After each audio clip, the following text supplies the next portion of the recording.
Hello, hello. Hi Hi. there. Hello, how are you? I'm doing wonderful. How are you? Good. I am super excited today to have you on the podcast, our first podcast in a I'm excited. series of amazing podcasts to come. I'm excited as well. I'm glad you're doing this, and I'm glad we're doing our first one. Yeah. Yeah, we're here to talk about civility and we're here to talk about Civil Talk.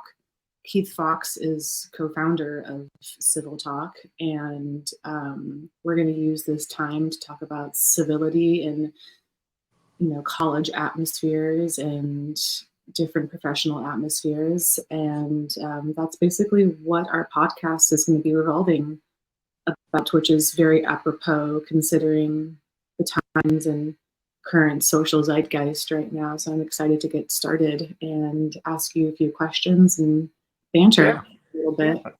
yeah. Absolutely. Look forward to it. Yeah. So I'd love to know about your background and why you started Civil Talk, what Civil Talk means for you, and overall strategy on its future. Yeah. Well, again, really excited about this. We started Civil Talk back in 2018, and it really germinated from a discussion with my daughter. Who is a UConn grad, and another co-founder, Matt Cremens. We support a program called Innovation Quest out of our foundation, and Innovation Quest is a program at the University of Connecticut. I think we're in year 14 now, where we help facilitate students to come forward and compete for prize money with their ideas and hopefully their innovations to start a company. And so Matt was one of the first year students back 10, 12, I think, yeah, no, maybe 13 years ago now. And so we helped him with his first company, and he ended up selling it and did a great job. And in our discussions with the students, we always ask them to come back and then help the current year cohort of students. So Matt came back and was mentoring and coaching new students, and in our discussions, we noticed that a trend that was happening not only with the students and the universities, but in general in our nation. A concern around incivility, that this is the first generation of students to not know life without a smartphone, the internet, or social media. And, there was a lot of, people struggling. And probably the thing that tipped the iceberg for us to actually do something about it was Matt's mom actually got kicked off of a social media account. And we were like, wow, this is really getting to the point it's ridiculous. So we started brainstorming what could we do, what kind of product, service, company could we do to create and fix this trend. And so we came up with the idea Civil Talk. And it would be a new innovative service that would help to ultimately now strengthen people's emotional intelligence and foster and exercise their civility online, so they could create a good habit and become civil in their offline interactions. So that was the essence of Civil Talk, and how we created the company and what the big idea was. Yeah, I think that's really important. I obviously have met Matt Cremens, and I've worked for Civil Talk for a while now, and I've been behind the scenes on the actual website itself. And it's funny you say that about being kicked off a forum because it happens left and right, but it's not necessarily for saying something negative. It's for saying something that's current that people don't know how to respond or react to appropriately. And I think that's kind of the key thing that I love about this company, and I love about the idea of talking about civility. It's not about not saying something that's, could be wild, but it's about how you respond to something appropriately. We could have different points of views, but it's how that's relayed and with civility. Yeah. And I like the idea of teaching students how to, you know, how to practice their civility on the Civil Talk forum, especially college students, because, you know, they're at a time right now where their brains are really being, you know, molded. So I'd love to just sort of dive more into why college students and Mhm. how Civil Talk.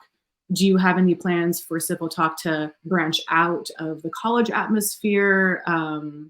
Or are we just focusing on college students? Yeah, yeah, great question. So when we first started, we didn't necessarily have the focus specifically on college age students. We thought we could create a service, for all individuals. We always knew that it would be college age and above adults.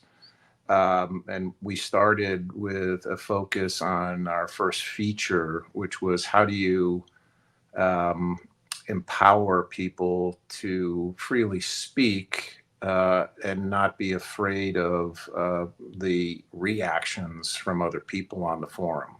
So most of the services have what's called a feed, a thread, where someone posts something and anybody else in that thread can respond.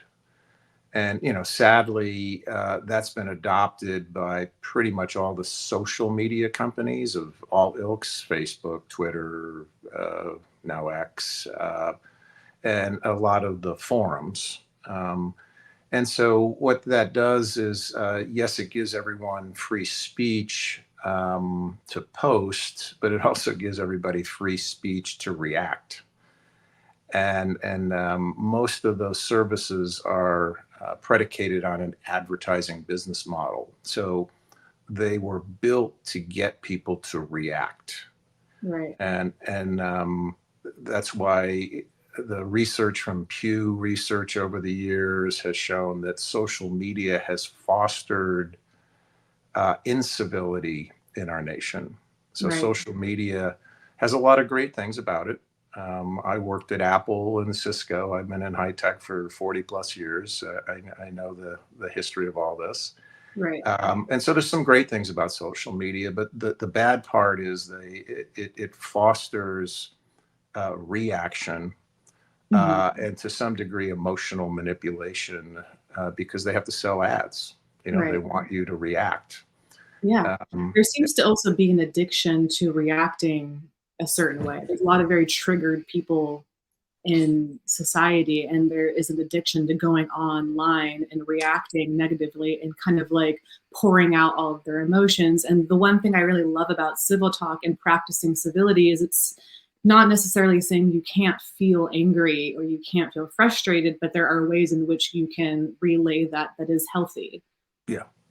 Yeah, I like to say it's okay to be angry or, to have anger, but it's not okay to be angry. Mhm. It's okay to have fear, but not be fearful. You don't Mhm. want to live your life in fear. So we all have fear, we all have anger, but to be angry or to be fearful and live your life that way, um, nobody wants to be around people Right. that are angry all the time and expressing that all the time or fearful all the time. So learning about yourself is emotional intelligence. We started, with the idea that we could help drive civility, thus the name Civil Talk. And what we learned along the way is that if people don't have strong emotional intelligence skills and are continuing to strengthen those skills, it's hard to be civil. Mhm. And so, our tagline is your civility matters with a little EQ symbol, which means it's on you to be civil. It's a choice. You can decide to be civil or decide not to be civil. Mhm. And if you really decide you want to be, civil, you really have to focus on your own emotional intelligence skills. And that's being self-aware of your own emotions, self-regulating, Right. socially aware of others, Right. and their empathy for their, needs and wants and feelings, and ultimately learning how to interact, Mhm. not react, Right. with others. That's a good differentiation. And I like the thing about civility really comprising social emotional learning, because it's not just being civil, it's about taking the tenets of social emotional learning, like self awareness, like active listening. All of these pillars that involve social emotional learning go under the word civility. And that's something that's, I think, really pushed on Civil Talk, and a discussion that needs to be happening more and more in college atmospheres, especially, and with adults. When you leave, you need to have sharpened tools to understand social emotional learning, so your interpersonal relationships and professional relationships can continue to thrive. Yeah, yeah, um, yeah. these Well, no, discussions no, we yeah, have. nobody wants to be at a company, let alone a university or an education institution, or any of your social groups where people aren't civil. Right. If you determine that the group is not civil, if you have the choice, you're going to leave. You're going to join a different group where people respect one another and get along, and no one agrees with anybody about everything all the time. I've been Mhm. married 40 years, and I can attest to that. Yeah. And I think everybody else can in life, is even your best friends, your mother, your father, your sisters, your brothers, your aunts, your uncles, your cousins, your friends. Um, we're human. We don't agree on everything, and Mhm. so learning how to have a civil conversation, and civility is about how you act when you disagree or think you might disagree with someone else. And Right. it's that process of trying to find a common solution to a goal that you might have. Right. Yeah, I'd love to talk about some of the features on Civil Talk as well. I know we mentioned the prompts, but I'd love to hear about the relationship you have, and Civil Talk in general has, with, right now we're working very closely with UConn to implement Civil Talk into their program. So just the features that are on the website, as well as future features that we can expect to see. Yeah, yeah. So again, I mean, this was a service built from the ground up, and again, the big vision, the North Star was um, creating a service where people, individuals, can be their best, and work in a group, and the group or organization can be its best. And so the service starts with a focus around community. We've targeted universities first. At some point, businesses can use this service as well, but we're really focused on the university segment. So we integrate with the university on what's called single sign-on. They give us technically what's called a SAML script that enables single sign-on, and that's what we did with UConn. So UConn has an account, an organization account on the Civil Talk service, and anyone who has a single sign-on security can click the UConn button on Civil Talk. It'll verify them and auto-create their account. So there's no anonymity on Civil Talk. You have your real first name, last name, and then Mhm. you fill out your profile. So that's the first, feature, is we believe strongly in authenticity and developing your own emotional intelligence skills and interacting civilly with someone else.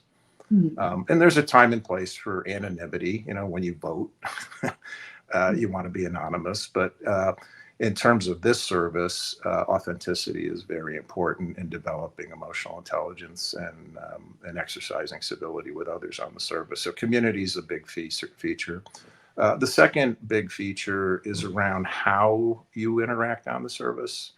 So as I mentioned earlier, a lot of other services have what are called threads for the community. You post, and everybody else can comment on your post. That's not how it works on Civil Talk. So you can be in a course or a group, and there can be a course instructor or a group instructor who has the privilege of prompting discussions. And we are what I would call AI friendly, meaning we encourage the use of AI tools, narrative AI tools, whether it's ChatGPT or Copilot or Bard or whatever your pleasure. And the instructors are encouraging students on a topic. So there's tags and suggestions on a topic from an instructor. We happen to be incorporated into entrepreneurship courses, sales management courses, a data analytics course, a first year freshman course, where the instructors prompt the students on particular topics to those domains. When you post, no one else can comment. They can request a discussion with you, and you can accept or deny those requests, knowing full well who that person is. And you can make it private. If it, for some reason you don't want it to be on the feed, you can actually make it private, just the two of you see it. So again, the feature is to help everyone develop their emotional intelligence skills and interact in a comfortable way with another person on any topic. Uniquely, you tag the content, your post, and separately you also tag your emotion.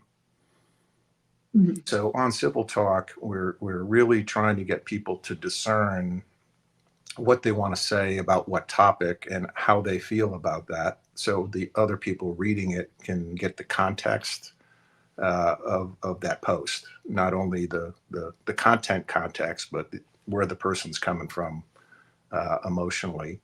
And if they want to discuss with that person, they also have to provide the tag on their emotion back. So again, we aren't trying to get people to react on Civil Talk. There's no ad model. We're not trying to sell advertising.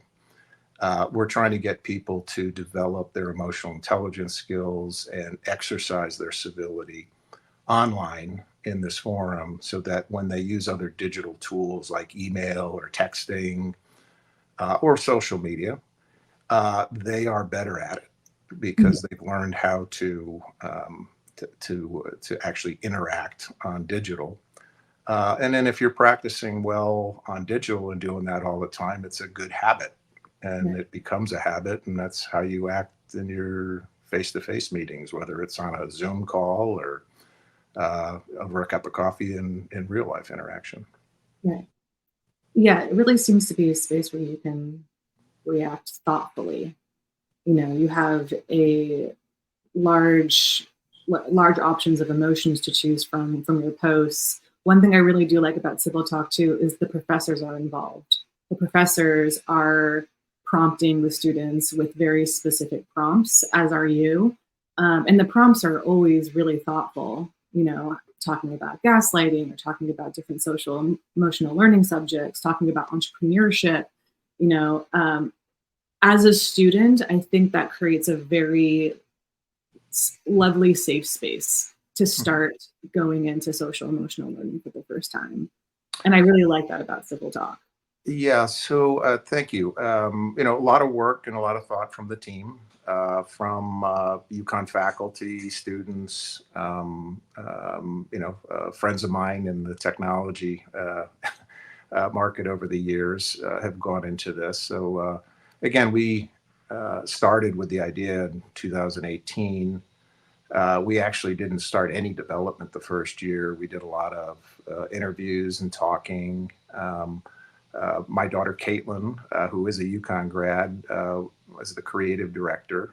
So we did a lot of work on the creative design, the color palette, and the flow and the features. And so we did wireframes and showed them to people and tried to get their input on how this service would work to accomplish the goal and the vision that we have. So, that's been very rewarding, but it's time consuming. It's taken us a while to get to this, and I feel good about where we're at. And I think we have over 350 people now at UConn who've clicked and auto created their account. And that includes a lot of students the last 3 semesters plus 2 summers Mhm. across those different courses. So, we want to make UConn very happy, and the students and the faculty that use it happy, and then obviously now start to take this to other universities. Right. Uniquely on the service, the business model has a lot to do with why we're not in a big hurry. We're not trying to sell ads, right? We're trying to educate people and make them their best. Mhm. So there's a sponsorship opportunity for businesses that want to sponsor the UConn account on Civil Talk. There's a nominal fee that UConn pays for all their faculty, staff, administration, and students. And that's how it works at any other university. And hopefully, there's businesses that are hiring UConn students that want to support this effort and want to hire students coming out with emotional intelligence skills, and they've been practicing their civility online. And it obviously spills over to their face-to-face meetings, like I said earlier. Yeah, it seems like, attention is such a currency right now in the digital age. We have college students and adults who are being tugged here and there from like Facebook and Instagram and TikTok, and attention is such a prized commodity. And with Civil Talk, I like that you bring up the fact that, you know, it can open up job opportunities. There are very few websites and places and resources that can sort of quantify a student's emotional GPA, I guess. And I think that's so important. Yeah. Again, we've taken our time with this and looked at a lot of research. So, as I mentioned earlier, Pew Research has been tracking this for years. But there's three drivers to the incivility problem. Mhm. Social media being at the core, but our politics, our two-party system, those political operatives have all adopted social media and have accounts and know how to use it to manipulate emotions, sometimes not in such a good way. And there's a lot of fear and hate mongering, Mhm. quite frankly, that goes on. And that's led to bad habits that people pick up and think it's okay to do that. Right. And traditional media, quite frankly, also has adopted social media over the years. And the it's a debatable thing. In my own mind, it's not. But the journalistic creed has been challenged, let's say, and not everybody believes in it anymore. That personal opinions from people in traditional media now get a bigger voice than any time in the past. And that's caused, a lot of people not to trust the traditional media outlets. Mhm. And they have their own social media. So, Right. those three drivers have caused a lot of incivility and the rise of incivility. SHRM, which is the Society of HR Managers, has done a lot of research. And they have their own data they've been tracking on incivility incidents in companies of all sizes. And it's on the rise. And again, nobody wants to work at a company, big or small, where the culture is not civil. Mhm. And if you can leave, you will leave. Or if you can quiet quit, you will quiet quit. Right. So it's a big problem. Incivility is a choice. People are making it, and they're being encouraged to not be civil by being on social media and having a smartphone, in your hand 24/7. It's a new world. Yeah. So if you are taught to be civil and use your emotional intelligence, the sad part is um, our society is unteaching that 24/7 as well. So you really have to make a conscious decision as an individual and a choice that you are going to be civil, and you are going to constantly work on your emotional intelligence skills, and you're going to be your best at whatever you choose to do. Mhm. And whether that's working at a small company, a big company, in the Right. public sector, the private sector, makes no difference. That's for you to do. I think there is a huge turn in how the younger generation is thinking about stability and about their lives. They're taking, I mean, I love these courses right now we see on Civil Talk about entrepreneurship, because entrepreneurship is such a solo endeavor, or it involves two people or three people or four people. And so you really have to strengthen your social emotional learning if you want to master entrepreneurship. Like, there's no way of going around having a good business if you can't master civility and social emotional learning. And right now, I think entrepreneurship is on the rise with the young kids. And so this civility in these discussions could not come at a more perfect time, because we've seen how destructive, pushing things like discussions like this under the rug has been. And I think with this new generation, I think there's a lot of hope for having these discussions and for actually putting it into action. Yeah, I had a conversation recently with some friends, and I said, there's kind of and I hate to be age specific, but I'll use this as a generality. There's the folks that are digital first people, meaning that they don't know life without a smartphone, without social media, without the internet. And they're 40 and below, let's say, for the sake of argument. And the 40 and above remember life before everything was digital. They're the analog first people. They grew up with LP albums like I did. I'm 65, so I happen to have spent 45 years in high tech, but I grew up in an analog world, and I helped, and worked in the digital transition and transformation of our society.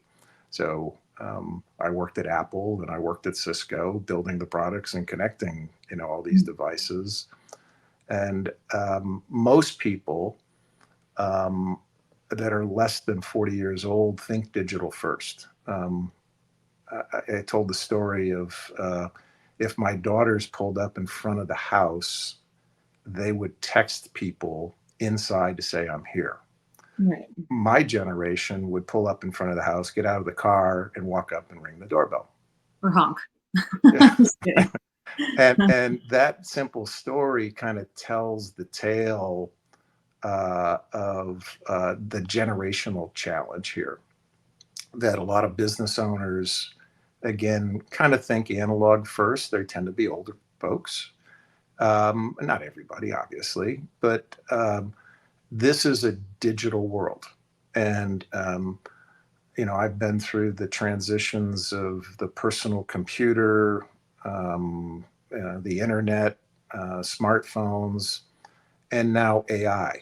And, I had a software company after I left Cisco that was a foundational AI company, essentially. Around machine learning and all that fun stuff. And AI is really smarter software. At the end of the day, narrative AI in particular has put a spotlight on the fact that you can talk to your computer and have a voice assisted answer. Right. And that will be and is becoming the norm now. Everyone will have either a free or paid AI assisted account, ChatGPT, Copilot, Bard. And you should be able to ask any question and get an answer. And those will improve and improve. But that will not replace how decisions are made in life. Decisions are made by humans based on emotions. And humans will still interact with one another on teams, whether it's sports or business or education. or your local community association, trying to figure out, what the dues are, and, what roads to pave, and what spot traffic lights to put up. And Yeah. you still have to interact with people, and that requires emotional intelligence and Mhm. civility. Yeah, I like that you bring up AI. I think one of the things on Civil Talk and with civility is having boundaries with AI and knowing when, because I like that Civil Talk, it is a program, it's a course, and I feel like most courses and programs in college are like no AI. It needs to be all you. But I like the idea of saying yes to AI, but you need to learn when and when not to use it. You can use it as a starting point and a sort of like jumping off point, but then you kind of have to take the reins after the first couple questions. And I like that a lot because it's not shooing away AI, it's not shooing away the fact that we are a growing digital world and it's only going to get bigger and bigger, But I like the idea. I was talking to one of the engineers, Mike, the other day about civility and AI and having empathy for computers, and having empathy for AI and having empathy for your relationship with AI. And these are all subjects and topics that are brought up with civility and civil talk that we don't even think about, but it's so expansive and it's never ending with these topics of, how can we still retain our civility and our empathy and our boundaries with this ever changing, digital atmosphere, So that was one of the kind of design criteria, and Mike and the other engineers, as we talk through this, is we have this concept of prompted discussions. And so who can initiate a prompt, and to who? And so on Civil Talk, you can be in a course, and the course instructor has the privilege of prompting discussions to the course. And likewise with a group, if you had a living learning community, where all the engineers live in a dorm together, there's a group instructor, group leader. They could prompt discussions for that community, just like, an entrepreneurship course. And the idea being that the course instructor is encouraging, with the prompt, the use of AI tools for each of the course members. They can pick whatever they want, but hey, use ChatGPT, use whatever. But here's what the topic is, and here are the learning objectives for that topic. And we have grounded the service in what's called constructionism, which is a learn by doing philosophy of learning. My dad was a industrial arts teacher, so I grew up with this. He taught, shop, wood shop, auto shop, home electronics. I guess that's where I get my kind of geekiness from. But you would learn how to fix a car because the car is broken. Now let's go fix it. Let's learn by doing. Right. This circuit is broken. Let's figure out why this electrical circuit is broken. Right. And likewise, when I started at Apple in the early days, the Apple II had cards and slots, and you would figure out how to make things work. And so learn by doing. Whether it's Legos, and some of the history of the MIT Media Lab. Or in today's world, you're in the agriculture department at the University of Connecticut or Cal Poly, let's go out in the field and let's actually see what happens. Right. So we've applied that philosophy to Civil Talk, and the challenges and prompts instructors would give students. And then learn by doing in the interaction feature of the one-on-one discussion. So we call it strengthening your emotional intelligence and exercising your civility on any topic. So it's tagged with the content and the emotion. Yeah, that's great. So, and then last couple questions. How can everyday listeners who are not in college or not on Civil Talk on the forums, discussing social emotional learning with different prompts. How could they get involved with Civil Talk to help? Yeah, so again, we're at the point where we're focused on universities. We're at the University of Connecticut. We really want that to work. We're starting discussions with other universities. So if you're interested in bringing this to your university, reach out to us, and we'll start those conversations with the right people. If you're a business and you want to sponsor, this at the University of Connecticut, Visa or MasterCard or American Express or any other large entity that wants to foster this environment at this university or others, I mean, you can obviously reach out as a sponsor. If you're an individual, you're a parent, and you're concerned about your students, your child, and as being a student at a university, look to universities that are focused on this. Get involved, with doing some research about who's teaching this and why. You can obviously read a number of books. There's a number of professionals, Daniel Goldman and his, company and his as an author has authored a number of books on emotional intelligence. Travis Bradbury is another author that, you can obviously Google these things and use ChatGPT to find out what are the resources. We see those people as partners.